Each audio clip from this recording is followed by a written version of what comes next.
Hello everyone, welcome again on the YouTube channel of Udit pharma jobs. मेरा नाम है आशीष राय। तो आज की इस वीडियो में हम डिस्कस करने वाले हैं सब मेडिकल स्टोर्स में फार्मासिस्ट की रोल और उनकी सैलरीज। तो मेडिकल स्टोर में जो भी लोग काम करते हैं, जो काम करना चाहते हैं, तो उनका रोल क्या होता है, क्या काम होता है और क्या उनकी सैलरीज होती हैं। तो इस वीडियो को इसी तरीके से शुरू करते हैं। तो सबसे पहले हम बात करते हैं क्या मेन जॉब्स होती हैं फार्मासिस्ट की। ठीक है, तो मेन जॉब यही होती है कि वो सेफली डिस्पेंस करे, मतलब प्रोवाइड कराए कि कौन सी मेडिसिन कैसे करेक्ट गाइडलाइंस से पेशेंट को समझा के बताई जाए। सबसे पहला काम करते हैं मेडिसिन की डिस्पेंसिंग। तो मेडिसिन की डिस्पेंसिंग करते हैं हम। तो मेडिसिन डिस्पेंस करने के साथ साथ हमको जानकारी भी देनी होती है सामने वाले इंसान को कि वो किस अकॉर्डिंगली, प्रिस्क्रिप्शन के अकॉर्डिंगली, वो डॉक्टर ने जो प्रिस्क्रिप्शन लिखा उसके अकॉर्डिंग उन्हें आप कैसे ले सकते हो, सुबह दोपहर शाम, बीडी टीडी। ठीक है, तो ये सब तरीके होते हैं। बाई डोजिंग होती है, सुबह शाम होता है, फिर सुबह दोपहर शाम होता है। ठीक है, फिर खाली पेट होता है। ये सब चीज़ें हमें बतानी होती है जब हम प्रोवाइड कराते हैं अपने पेशेंट को दवाएं। ठीक है, फिर हम चेक करते हैं डोज, ड्यूरेशन एंड टाइमिंग। तो डॉक्टर ने कितने दिनों के लिए लिखा है, एक हफ्ते के लिए, एक महीने के लिए, तो वो सब चीज़ें हम उन्हें बताना होता है। उसके बाद ensuring that there is no drug interaction और रॉन्ग मेडिसिन। तो हमें वो भी क्रॉस चेक करना होता है। बाय द वे, डॉक्टर्स पे हम विश्वास करते हैं, लेकिन क्या पता कभी कभी ऐसा होता है कि उतना ध्यान नहीं देता है डॉक्टर। तो हमको क्रॉस चेक करना होता है कि कोई ऐसी ड्रग तो नहीं है जो दो आपस में इंटरेक्ट करके एक रॉन्ग मेडिसिन बना रही है, मतलब खराब इफेक्ट दे सकती है हमारी बॉडी को, साइड इफेक्ट आ सकता है। तो मेन रोल ये होता है। इनके साथ साथ रिकॉर्ड को मेंटेन भी करता है फार्मासिस्ट। जो भी फार्मासिस्ट वहां पे काम करता है, सबसे पहला काम करता है वो maintain proper record. Schedule H, schedule H1 X, ये सब शेड्यूल्स की दवाएं as per drug and cosmetic act वो अरेंज करता है अपने कॉलम्स में। तो अभी आप देखो कभी भी जाके किसी भी मेडिकल स्टोर में, तो वहाँ पे कॉलम्स बने होते हैं। तो उस शेड्यूल्स के अकॉर्डिंग वो दवाओं को वहाँ पे अरेंज करता है, रिकॉर्ड बनाता है उनका। इसके बाद update purchase and cell register. तो जो भी है, क्या खरीदा गया, क्या बेचा गया, ठीक है, क्या स्टॉक आया, क्या गया, ये सब चीज़ों का रिकॉर्ड मेंटेन करना पड़ता है।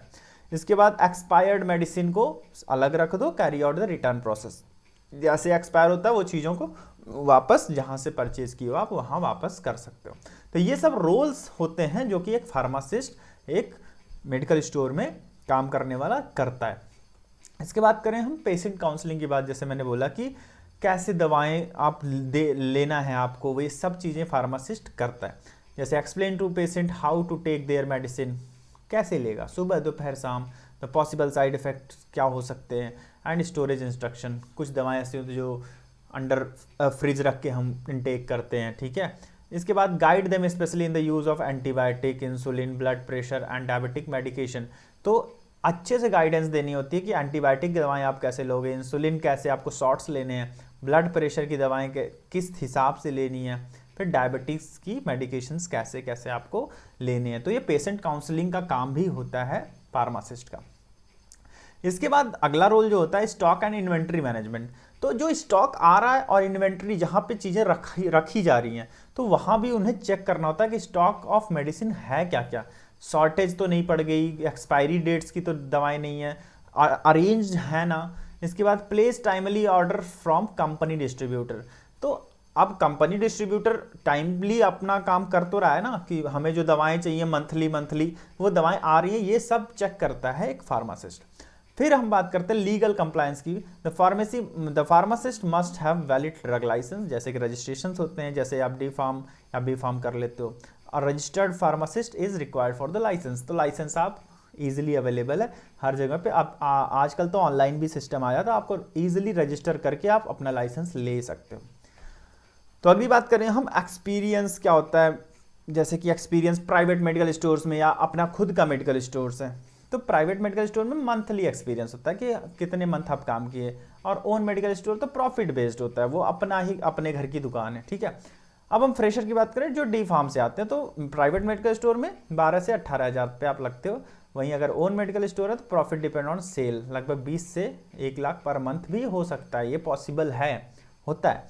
अच्छी एरियाज में है, अच्छे डॉक्टर से संपर्क है, तो आपको प्रॉफिट इतना मिल जाता है। अब एक्सपीरियंस्ड 2 से 5 साल का है तो आपको 18 से 30 हज़ार तक की सैलरी मिल जाती है प्राइवेट मेडिकल स्टोर्स में। और 40 से 80 हज़ार अगर आपका दुकान सही चलती है तो। अगर सॉरी बी फार्म फार्मासिस्ट है तो वहाँ पे प्राइवेट मेडिकल स्टोर्स में आपको 20 से 35 हज़ार प्राइवेट स्टोर्स में मिल जाते हैं। वहीं अगर अपना खुद का बिजनेस है तो 50 से ऊपर अपना ओन बिजनेस आप कैसे उसको मैनेज करते हो उस पर डिपेंड करता है। Hospital attached medical store, hospital से जस्ट अटैच्ड मेडिकल स्टोर है तो वहाँ पे प्राइवेट अगर है तो 25 से 45 हज़ार तक की कमाई हो जाती है। और अगर खुद की बिजनेस है, खुद का बिजनेस है तो वहाँ फिक्स सैलरी होती है। इंसेंटिव सेल्स के ऊपर डिपेंड करते हैं। तो ये सब फैक्टर्स हैं जो कि आपको ध्यान देने चाहिए। इसके बाद क्या स्किल्स हैं जिसकी वजह से आपको वो जॉब मिल सकती है। सबसे पहले आपको ड्रग की नॉलेज होनी चाहिए। ब्रांडेड ड्रग्स क्या होती है, जेनरिक दवाएं क्या होती हैं, कम्युनिकेशन, कस्टमर से बात करने का तरीका आना चाहिए, कंप्यूटर नॉलेज, बिलिंग करना आना चाहिए आपको, है ना, बिलिंग करना आएगा। लीगल कंप्लायंस अंडरस्टैंडिंग, लोग कह क्या रहे हैं, मतलब लीगल कंप्लायंस बेसिकली क्या होता है कि हम समझ सकें या अंडरस्टैंड कर सकें कि चीज़ें होती क्या हैं, तरीके क्या होते हैं, रूल्स रेगुलेशंस क्या होते हैं। रजिस्टर्ड फार्मासिस्ट होने चाहिए आप, ऐसे नहीं है कि फेक लाइसेंस बना के आप बैठे हुए। तो स्टॉक मैनेजमेंट आना चाहिए, सप्लायर डीलिंग, सप्लाईज कैसे आपको डील करना आना चाहिए। तो ये सब स्किल्स रिक्वायर्ड होती हैं फॉर योर, चाहे आप खुद का बिजनेस चलाओ चाहे कहीं आप नौकरी करो, ठीक है। तो करियर ग्रोथ के ऑप्शंस कितने अच्छे हैं इसमें, देखिए सीनियर फार्मासिस्ट या स्टोर इंचार्ज आप बन सकते हो, मेडिकल स्टोर मैनेजर बन सकते हो, आप खुद का एक फार्मेसी खोल सकते हो, चेन ऑफ स्टोर्स उससे बन जाएगा। आप खुद एक हॉस्पिटल फार्मासिस्ट में एज अ फार्मासिस्ट लग सकते हो, आप खुद का मेडिसिन डिस्ट्रीब्यूशन भी शुरू कर देते हो जो अगर आपके पास होलसेल का लाइसेंस इजीली अवेलेबल हो जाता है। तो ये सब ऑप्शंस हैं करियर ग्रोथ ऑप्शंस जो कि आप एक फार्मासिस्ट की जॉब करके एक मेडिकल स्टोर्स में भी ग्रो कर सकते हो। तो आई गेस ये वीडियो आपको समझ आई होगी, चीज़ें समझ आई होंगी। तो आई होप आपको अगर ऐसे वीडियो और चाहिए तो आप प्लीज़ सब्सक्राइब करिए उदित फार्मा जॉब्स। आज के लिए थैंक यू सो मच।